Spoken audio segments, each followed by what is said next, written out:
সাদা হ্যাট, ধূসর পোলো আর নীল ট্রাউজার। মিরপুর হলে দেখেই বলে দেয়া যেত কামিনী ডি সিলভা, কিন্তু রাজশাহী থেকে।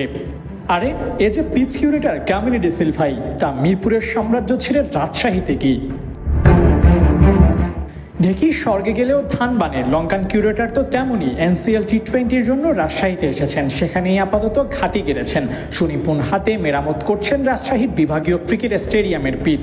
এখানেই তো সব প্রশ্ন, গামিনীর হাত যেহেতু পড়েছে, রাজশাহীর পিচটাও কি মিরপুরের মতো ম্যারম্যারে হয়ে যাবে?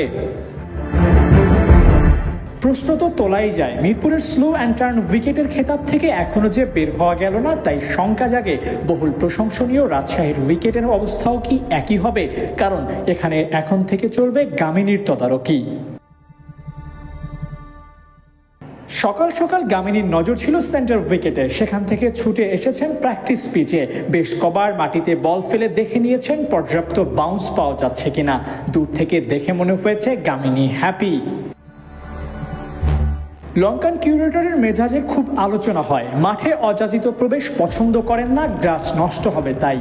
কিন্তু স্পন্সর কার্পেট তৈরি করতে গিয়ে রং পড়েছে ঘাসের ওপর, আর তাতে বিরক্ত গামিনী দু চার কথা শুনিয়েও দিয়েছেন ওদের।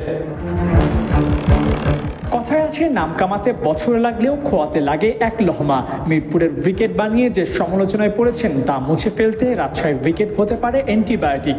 কিন্তু নামটা গামিনী ডি সিলভা বলেই সন্দেহ থেকে যায়। পারবেন তো সব সমালোচনা মুছে ফেলে রাজশাহীর মাঠে 4 ছক্কার আসর বসাতে?